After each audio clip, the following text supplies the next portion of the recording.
Nah, selanjutnya saya akan menilai kinerja dari Ainun Hafni Amalia. Nah, Ainun mempunyai job desk yaitu produksi dan bendahara. Menurut saya, progres dari 3 bulan ini dalam menangani produksi dan bendahara sangat sangat bagus, yaitu dengan kinerja yang baik. Nah, dalam proses produksi yang dilakukan selama ini tidak memiliki permasalahan, semua berjalan lancar dari awal pembuatan hingga hasil akhir. Untuk menangani bendahara pun selama menjalankan usaha ini tidak memiliki masalah yang serius karena seluruh uang yang masuk dan keluar pada hari itu langsung direkap saat itu juga. Jadi keuangan sejauh ini sangat baik, begitu.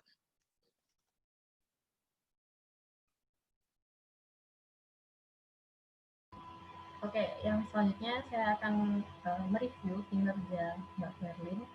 Karena Mbak Verlin ini bagian pergudangan dan packing, sedangkan saya bagian produksi, dan kami satu domisili. Selama ini kami tidak ada masalah yang serius, dan kami bisa berjalan dengan sangat lancar karena kami satu domisili, jadi bisa bekerja sama dengan baik. Untuk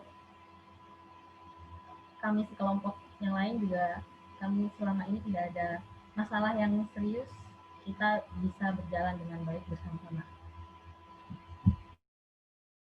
Nah, selanjutnya ada kesimpulan selama 3 bulan ini pasti ada kelebihan, kelemahan, serta konflik-konflik yang terjadi. Nah, yang pertama ada aspek yang berpengaruh terhadap penjualan kita, yaitu promosi melalui media sosial. Hal ini sangat berpengaruh dikarenakan dengan adanya promosi ini akan sangat mudah untuk diinformasikan kepada konsumen, sehingga konsumen akan dapat mengetahui tentang produk kami. Promosi juga dapat menunjang dari keinginan konsumen untuk membeli dari produk yang sudah dipromosikan. Nah, promosi yang kita lakukan ini yaitu promosi melalui media sosial. Alasannya karena hampir setiap orang memiliki media sosial untuk melakukan akses browsing atau mencari informasi atau bahkan komunikasi. Maka dengan melihat hal itu, kami memanfaatkan supaya banyak orang mengetahui produk kami.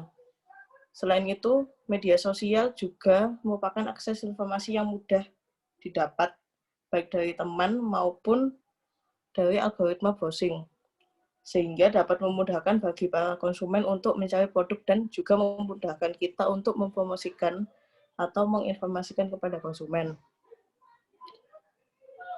Selanjutnya, dalam penjualan produk kami ini pasti mempunyai kelebihan dan kekurangan dalam produk dan juga sistem promosi penjualan. Nah, yang pertama ini ada kelebihan produknya dan juga penjualan atau promosi yang dilakukan. Kalau dalam produk, kami menyediakan produk dengan rasa yang varian. Rasa yang varian ini dapat menyesuaikan keinginan dari konsumen. Selain rasa dan varian, kita menyediakan varian produk yang disediakan juga dapat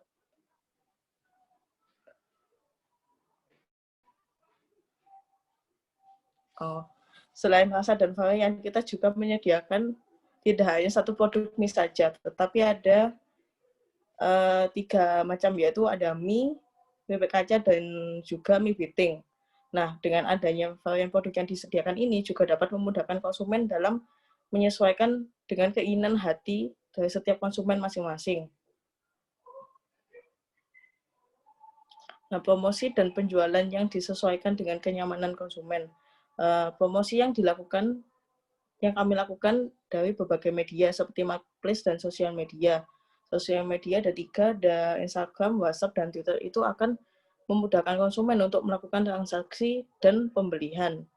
Konsumen akan mudah menjangkau sesuai dengan keinginan dan kenyamanan masing-masing. Maka, dengan sistem penyediaan penjualan yang berbagai macam di media, maka konsumen juga akan mudah dan nyaman ketika melakukan pemesanan. Kedua, yaitu kekurangan dari produk kami dan penjualan atau promosi yang dilakukan. Kalau kekurangan dari produknya ada varian rasanya itu hampir semua itu pedas, jadi lumayan susah gitu. Selain itu, promosi dan penjualan kita masih kurang dalam penyebaran dan menginformasikan lebih luas. Habis itu banyaknya aktivitas penjualan yang sudah dilakukan pastinya akan ada masalah atau konflik yang terjadi di dalamnya. Nah, konflik yang biasanya terjadi di dalam penjualan kami yaitu dalam hal kegagalan dan berkomunikasi antara anggota satu dengan anggota lainnya. Contohnya dikarenakan lokasi anggota kelompok yang berbeda-beda. Saya dan Ainun di Malang dan Putri dan Rosa nggak di Malang, jadi susah untuk mengkomunikasikannya. Kegagalan komunikasi yang biasanya terjadi yaitu jumlah stok yang ada dan stok yang harus diproduksi. Kegagalan komunikasinya yaitu penyebabnya setiap anggota memiliki data yang berbeda. Data yang diambil dari setiap anggota yaitu data dari konsumen yang sudah memesan dan juga produk yang sudah dibawa oleh anggota lain.